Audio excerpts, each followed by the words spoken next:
Bonjour à toutes et à tous, je m'appelle Valentine Trépied, je suis chef, du pôle addiction, à l'IRESP. C'est un poste que je viens d'intégrer, au mois de février.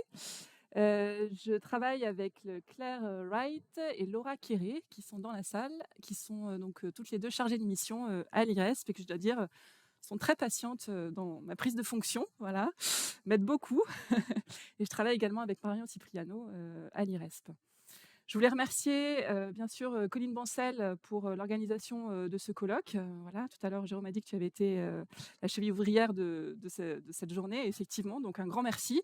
Et puis merci aussi à Jérôme, de nous avoir laissé, en collaboration avec ton équipe, la co-construction, je ne sais pas comment le dire, en tout cas de mettre en œuvre notre partenariat de recherche, en lumière à travers, cette journée. Donc je vais, vous présenter, la session qui porte sur les interventions, au sein du milieu scolaire. Alors vous le savez tous, hein, et toutes, mais la prévention des conduites addictives, s'inscrit dans une démarche globale d'éducation à la santé. Il y a une expertise, collective de l'INSERM qui a été publiée en 2014, qui a montré que, parmi les stratégies de prévention évaluées comme étant les plus probantes dans le milieu scolaire, figurent les programmes de développement des compétences psychosociales, la prévention par les pairs et les interventions fondées sur l'entretien motivationnel. Alors, les 2 communications, que nous allons, entendre s'ancrent vraiment dans cette volonté, de diffuser, de développer les compétences psychosociales, des jeunes, en particulier des collégiens. Donc pour un des projets, nous avons des collégiens qui sont en classe de 6e et pour un autre projet, nous avons, des collégiens en classe de 4e. On l'a vu ce matin, hein, que les collégiens, ont un âge, charnière, dans l'expérimentation, de substances psychoactives. Donc on voit tout l'intérêt de mener des actions de prévention, auprès de ce public. L'objectif, commun de ces 2 communications est de tester, l'efficacité pour l'un, du prototype d'un outil d'intervention et de son support numérique. On verra que les chercheurs utilisent notamment l'utilisation de photos et pour l'autre d'un programme de prévention développé en Suisse afin de retarder, et de réduire l'usage des substances psychoactives, des collégiens. Alors vos projets à tous les 2 sont, originaux, je les trouvais particulièrement ambitieux et montrent, de vrais challenges méthodologiques, à mener. Je dis cela parce que vous mobilisez, des approches, les plus adaptées possibles aux besoins ou aux attentes. On a vu tout à l'heure, ça faisait l'objet d'une question, mais aux besoins, aux attentes de ces jeunes. Et vous avez aussi, la volonté, à travers ces 2 projets, de mettre en lumière, de mettre la focale sur l'accompagnement des personnes, des jeunes, qui sont en situation, alors peut-être pas de vulnérabilité sociale, mais en tout cas qui appartiennent à des milieux sociaux, défavorisés. Voilà pour, cette courte présentation et je laisse venir à cette table donc, madame Florence Cousson-Gély et madame, Pauline Chapelière. Voilà.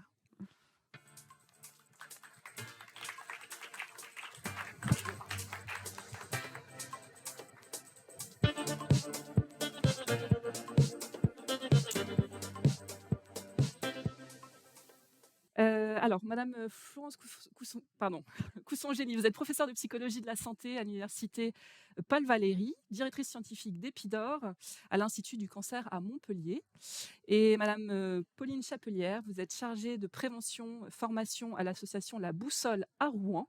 C'est une association qui est spécialisée dans l'accompagnement des personnes qui ont des conduites addictives. Je vous laisse, alors c'est une présentation en duo, à laquelle nous allons assister et je vous laisse rejoindre alors d'abord, madame Chapelière, le pupitre. Voilà.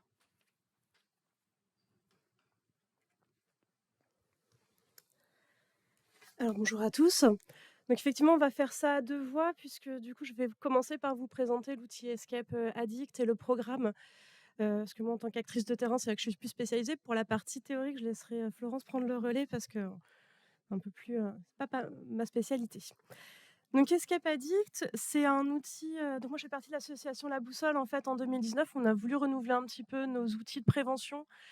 Parce que voilà, il fallait il était temps de passer un petit peu à autre chose. On a voulu, avoir un escape game pour faire de la prévention et en faisant quelques recherches, on est tombé sur celui créé par Promotion Santé Vallée en Suisse, qui a créé un escape game qui pouvait se déplacer, qui était une de nos conditions, vu qu'on intervient en établissement scolaire, il faut qu'on puisse le déplacer et qui était transférable du coup à no enfin, en tout cas, l'escape game suisse n'était pas si loin de notre, terrain à nous, des spécificités du terrain en Normandie. Donc on a répondu à des appels à projets parce que c'était un petit coût quand même d'acheter cet outil. C'est pour ça que vous voyez, l'ARS Normandie et la Fondation Harmonie Mutuelle, comme financeurs, parce ils ont participé à l'achat de cet outil et l'ARS nous a demandé du coup de contacter une équipe de chercheurs pour faire en fait l'évaluation de cet outil. Voilà. Et donc c'est pour ça que Promotion Santé Normandie et à l'époque la plateforme de recherche en prévention primaire des cancers et maintenant du coup EPIDA, l'Institut, de Montpellier, nous ont rejoints pour la construction du programme. Donc c'est vraiment quelque chose qui est parti à la base de, de notre petite envie d'association et maintenant qui est, un programme plus conséquent, beaucoup plus ambitieux que ce qu'on avait imaginé à la base, du coup. Et donc aujourd'hui, on a, également pardon, l'Institut national du cancer et l'IRESP. On a oublié de le mettre et on rectifiera cette erreur. Je passe vite cette diapo qu'on oublie cette histoire. Heu Non, donc on refait pas les chiffres en tout cas, enfin ils ont déjà été présentés maintes fois. Nous on a plus ceux de la fin du collège tout de même, pour, du coup 27 de jeunes qui ont déjà fait l'expérience du tabac, 67 pour l'alcool, 13 pour l'ivresse, 8 9 pardon pour le cannabis. Voilà, ils ont déjà été présentés, suffisamment pour qu'on ne s'attarde pas plus là-dessus. Moi, sur ce que j'aimerais surtout vous transmettre du coup, c'est qu'est-ce que c'est Escape Addict? Puis pour que vous sachiez un petit peu de quoi on va parler. Donc, comment ça se passe? L'escape addict, vraiment l'outil d'escape game, c'est, une grande bâche, à peu près de cette taille-là, qui représente, la chambre d'un adolescent, plus ou moins bien rangée suivant vos standards, de rangement. Les jeunes sont répartis on prend les classes entières, ils sont répartis en groupes d'enquêteurs de 4 maximum. On leur donne une tablette. Sur une table au milieu, on met une mallette avec un petit, code à chiffres et on ferme symboliquement la salle avec de la rubalise. Moi, je leur fais un petit pitch avec mes grandes qualités de comédienne pour, les mettre dans l'ambiance, qu'il y a des jeunes qui ont des problèmes, qu'on a été contacté par quelqu'un qui voudrait de l'aide pour comprendre un peu mieux ce qui se passe pour ces personnes-là. Donc ils ont 4 enquêtes à résoudre, vous les voyez ici. Ils les résolvent dans l'ordre qu'ils veulent. À chaque fois qu'une équipe a résolu une enquête, ils récupèrent des morceaux de puzzle. D'accord, donc chaque équipe résout toutes les enquêtes, chaque équipe récupère des morceaux de puzzle. Une fois que toutes les enquêtes sont résolues, on récupère tous les morceaux de puzzle, ils font le puzzle qui leur donne, le code, enfin, il y a une petite énigme à résoudre, mais ça leur donne le code pour ouvrir la mallette qui contient des ciseaux pour couper la rubalise et sortir de la salle. Voilà. Donc les enquêtes sont assez variées, ça brosse énormément de situations, enfin, il y a énormément d'informations qui sont données. La première, elle concerne un jeune qui a une pratique addictive liée aux jeux vidéo et on parle aussi de l'influence de l'environnement, notamment avec la publicité et les réseaux sociaux. Sur la deuxième, on est plutôt sur du harcèlement scolaire, mais on parle aussi beaucoup de l'influence du groupe et des expérimentations en contexte festif. La troisième, c'est une jeune fille qui a fait un coma éthylique, qui a été abandonnée, dans la rue par ses copains et qui a été ramenée à l'hôpital par une personne qui passait par là, un bon samaritain. Et pour la quatrième, c'est une jeune fille qui est en situation de codépendance. Voilà, donc qui va pas à l'école puisque ses parents, ont des pratiques addictives qui l'empêchent de se présenter, en cours. Donc ils font toutes ces enquêtes avec des choses assez, il y a des vidéos à 360°, il y a de la réalité augmentée, enfin voilà, il y a plein de choses pour faire en sorte que ça leur plaise, qu'ils prennent plaisir à faire ça et notamment un clip de Lorenzo qui leur plaît beaucoup, que j'entends 15 fois par jour quand je le fais. On finit par s'y attacher finalement. Les Suisses ont fait une première étude. Nous, quand on a, acheté l'Escape Game, on a eu les résultats de cette première étude qui s'était fait sur 2 ans, donc une étude de marketing social. Les grandes lignes de cette enquête qui nous ont permis de voir comment nous, on allait s'approprier l'outil, c'était que ça crée une bonne dynamique de groupe, que ça facilitait l'apprentissage. Les messages les mieux retenus sont ceux où ils ont pris le plus de plaisir avec des innovations technologiques. Ils ont remarqué surtout qu'il n'y avait pas d'effet négatif et qu'il y avait un effet inclusif, notamment au niveau scolaire et de genre. C'est pour ça aussi qu'ils sont en groupe de 4. Parce qu'en fait, au-delà de 4, on remarquait que tout le monde ne participait pas dans l'enquête. Donc on les limite à 4 par tablette. Le problème, c'est que ça avait peu d'effet sur le comportement, en tout cas dans ce qui avait été évalué. Taux de rétention relativement bas, il y a une masse d'informations énorme, donc forcément, il y a un moment, ils ne savent plus où ils habitent. Et les enquêtes les plus longues ou avec un personnage auquel ils s'identifient sont celles qui retenaient le mieux. Donc ça, c'est ce que nous, on avait comme base. Donc on s'est dit, bah, très bien, puisqu'il y a beaucoup d'informations qui ne retraînent pas, qu'à cela ne tienne, on fait une deuxième séance. Et ça, c'était avant de rencontrer l'équipe de chercheurs. On a commencé à travailler en 2020, pendant le Covid, ce qui nous a permis au moins de nous poser et puis de mettre des choses à plat. Et il a fallu apprendre aussi à se comprendre entre une équipe de recherche et une équipe de prévention. C'est pas du tout la même temporalité, c'est pas la même manière de parler. Donc, une fois qu'on a réussi à faire tout ça, on a vu qu'il a fallu redéfinir un petit peu les objectifs, que finalement, 2 séances, en fait, on n'évalue pas un outil sur 2 enfin, on n'évalue pas un outil, on l'évalue pas sur des séances. Ça vous paraît une évidence, mais nous, on a dû l'apprendre. Et on a donc décidé de créer un programme sur plusieurs séances. Et là, on a créé donc un programme maintenant en 7 séances, qui donc il y aurait il y a 2 séances qui sont liées à qui sont pour la communauté éducative, puisque l'idée, c'est de se dire: «OK, puisqu'on fait plus de séances, on va essayer d'impliquer à la fois la communauté éducative autour des jeunes et les parents». Donc, autant tenter notre chance. On s'est dit que l'outil Escape Game, du coup, ça va engager tout le monde à venir, donc il y a moyen qu'on arrive à les capter, alors qu'ils sont pas toujours évidents à avoir. Donc on fait ça, pardon, en établissement scolaire, au collège, auprès des 4e et des 5e. La première séance avec la communauté éducative, c'est juste l'escape game. L'idée, c'est de leur dire: «Regardez, c'est vachement bien ce qu'on va faire. Voilà ce que vos élèves vont faire et est-ce que vous voudriez pas co-animer?» pour qu'il y ait une personne qui suive une classe de bout en bout sur les 4 séances. Comme ça permet de continuer le travail qui a pu être amorcé pendant ces séances.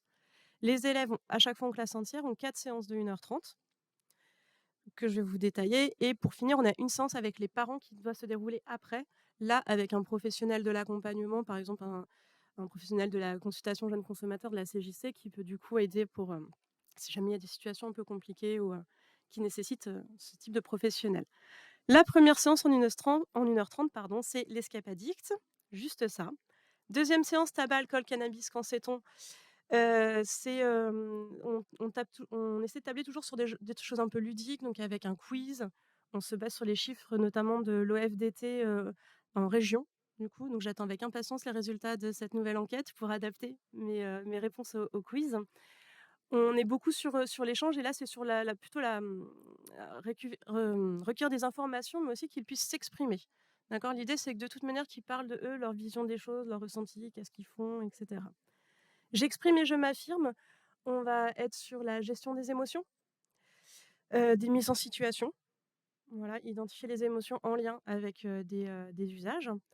La 4e, pardon, c'est chacun sa stratégie. Donc là, on est sur la réduction des risques, d'accord? En contexte festif. Comment on fait pour limiter, les risques et aussi, il y a une activité que toutes celles que vous voyez avant, les séances ont été conçues par nous. Validées après par l'équipe de recherche, on a modifié des choses pour que ça corresponde au modèle théorique, mais c'est nous qui avons apporté la matière première en général.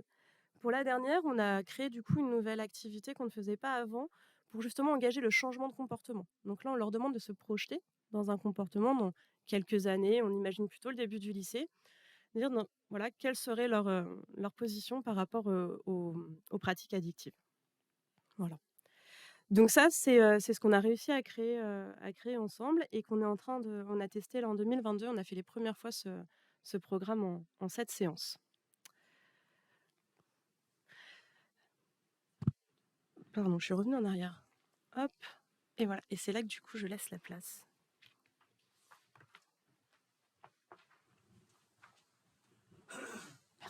Merci Pauline. Bon, Pauline a voilà, vraiment beaucoup développé, mais c'était important, je vous l'avez compris, d'avoir cette rencontre entre des acteurs de terrain et de chercheurs.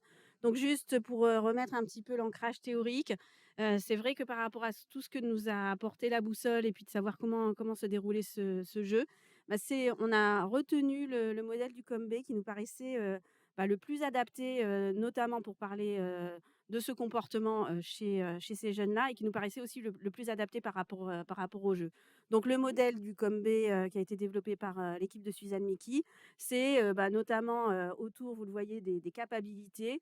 Donc c'est toutes les capacités physiques, psychologiques perçues, hein, c'est-à-dire, Pauline en a parlé, mais c'est, la capacité de savoir dire non, c'est aussi de se sentir capable, hein, d'être efficace dans une situation où on pourrait éventuellement nous proposer de consommer une substance et travailler autour de l'estime de soi, qui là aussi est une compétence psychosociale qui a largement été reconnue et développée pour les addictions.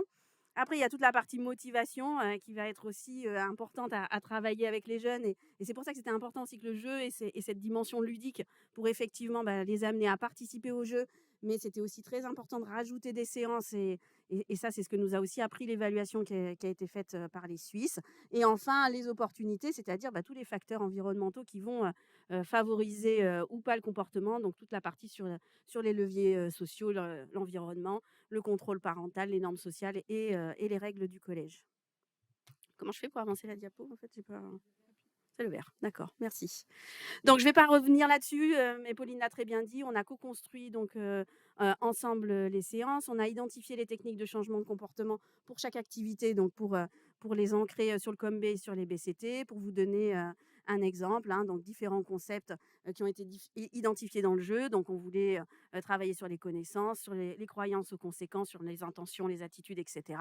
Par exemple, ça concernait donc en termes de techniques de changement de comportement la 5.1, donc qui sont par exemple donner des informations sur les effets du comportement, et en termes de contenu d'activité, comment on allait faire effectivement pour donner ce type d'informations. Et donc là, c'était au cours du jeu, et Pauline on a largement parlé. Il y avait effectivement beaucoup de messages, et voilà comment techniquement on allait faire. Et donc on a surtout ajouté ces séances de débriefing qui n'existaient pas finalement dans la version initiale, même si les collègues suisses avaient bien identifié que c'était surtout dans le débriefing en fait que ça se passait et pas tellement dans le moment où ils jouaient.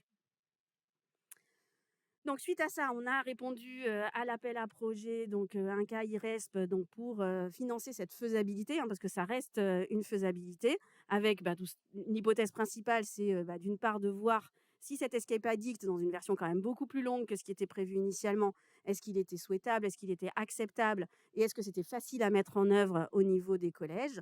Et puis ensuite, de tester aussi.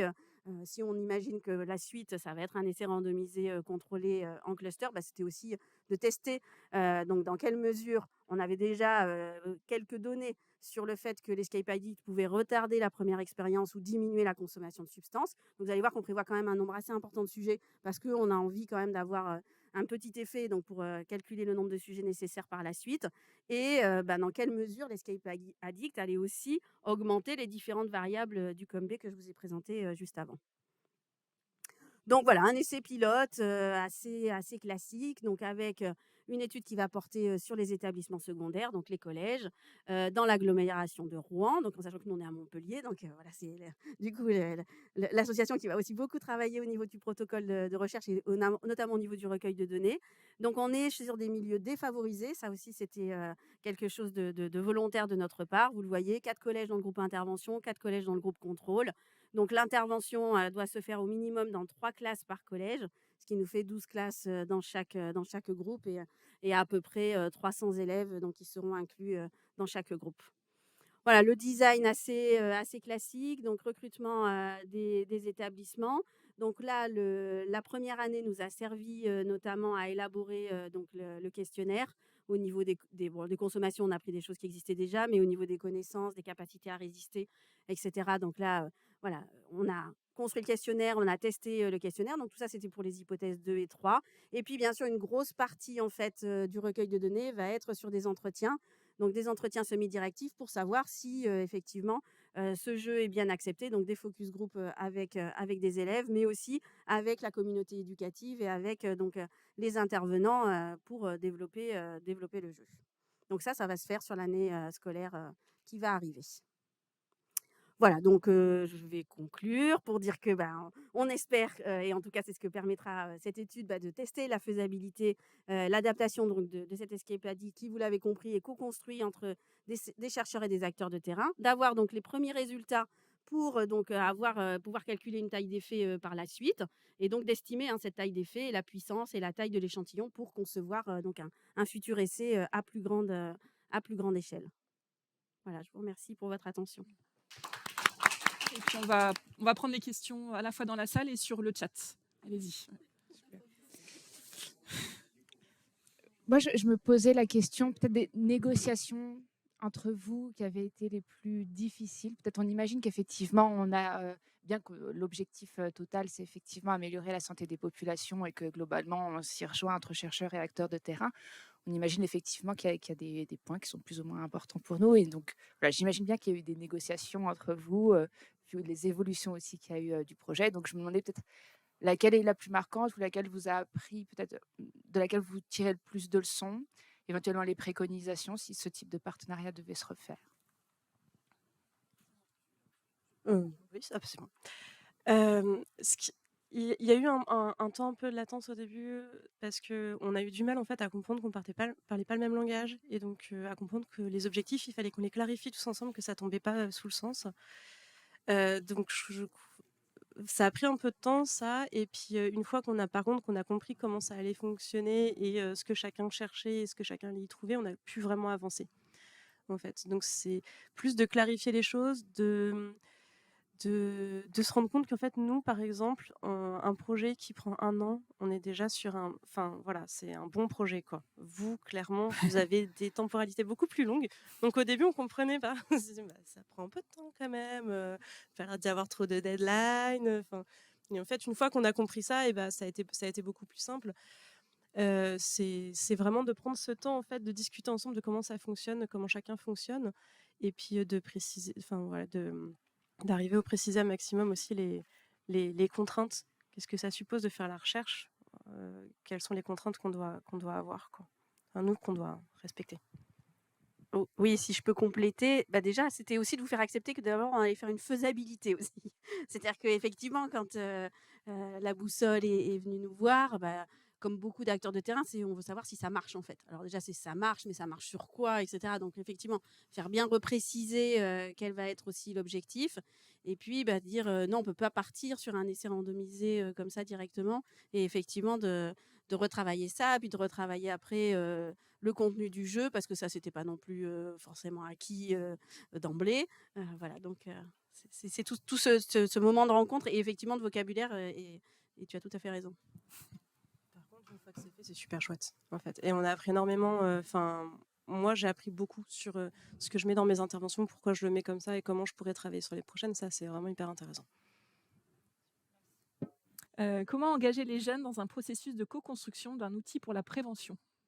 Hem, Comment les engager? Je sais pas, on n'a pas encore trouvé. En tout cas, nous, ce qu'on espère avec, Escapadi, comme ils l'auront testé et jusqu'ici, on voit quand même que ça leur plaît et que ils sont contents de venir, en tout cas, pour les actions de prévention. Donc, ça, c'est plutôt chouette et c'est de leur demander, du coup, comment construire, eux, des scénarios. Parce qu'il va être obsolète Escapadict à un moment donné. On voit bien que ça évolue trop vite pour ce pauvre petit jeu. Donc, on va essayer de leur demander, ceux qui l'ont fait, du coup, de construire un scénario qui correspond à leur, qui correspond à leur âge, quoi. Enfin, voilà, de faire quelque chose de nouveau.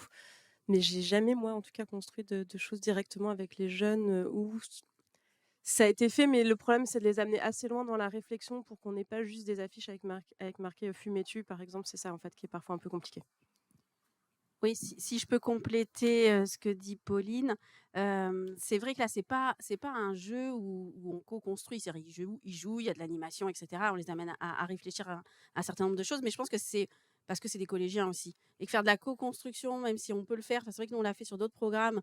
On était plus sur des lycéens, donc ils sont un peu plus grands et on va effectivement les accompagner et tu as tout à fait raison, ils veulent tous se faire des trucs hyper trash, fumer-tu, voir des gens qui meurent et cetera et donc là, on est quand même obligé de bien les accompagner parce que sinon, c'est effectivement ce genre de choses qu'on a. Et voilà, c'est peut-être aussi que la tranche d'âge aussi, mais c'est une question d'ailleurs que je te pose, Pauline.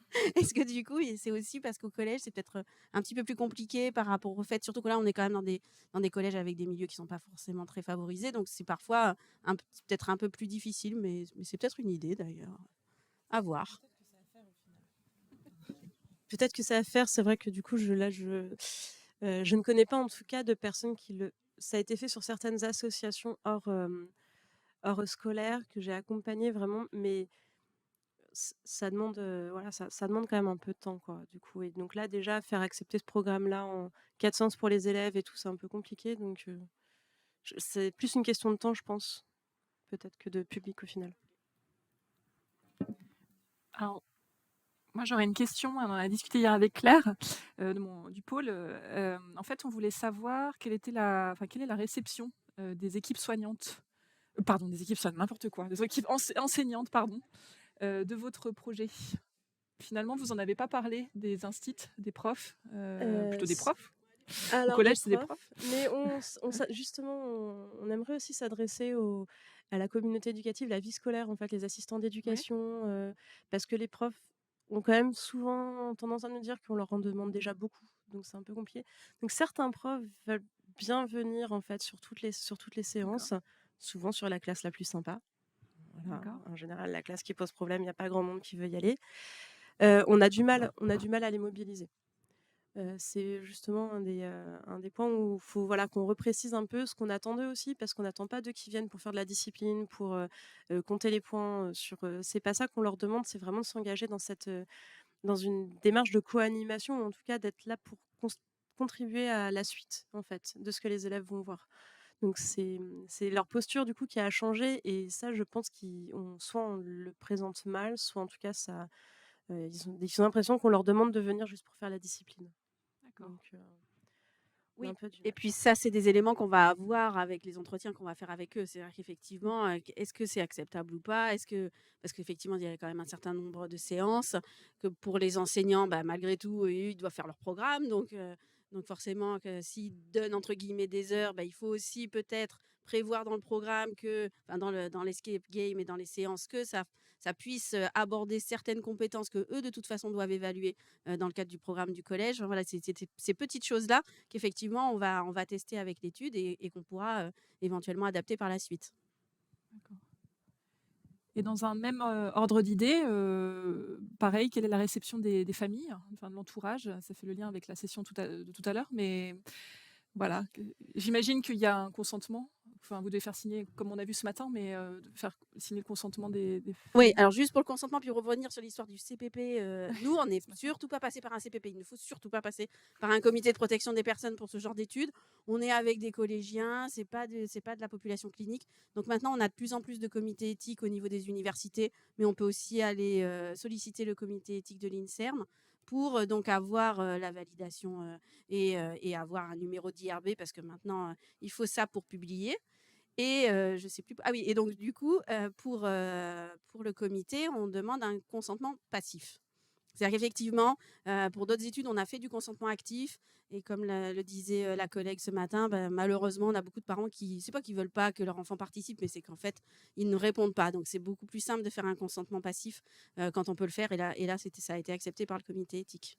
Et qu'est-ce que vous appelez consentement passif alors du coup? Mais consentement passif, c'est simplement que on informe les parents D'accord. qu'il y a ce jeu, qu'il va y Mmh. avoir une étude, qu'ils vont faire des questionnaires. Donc, il y a une lettre D'accord, d'information à destination des parents, mais aussi des élèves. Et les parents doivent simplement dire s'ils ne sont pas d'accord, en fait. d'accord. Il faut qu'ils se manifestent pour dire je suis pas d'accord que mon enfant participe. S'il se manifeste pas, ça veut dire qu'il est d'accord. Et Mmh. après, il y a un consentement aussi des élèves, direct. D'accord. Est-ce qu'il y a des questions dans la salle? Moi, j'en ai encore plein, mais si vous je veux pas, oui, allez-y, oui.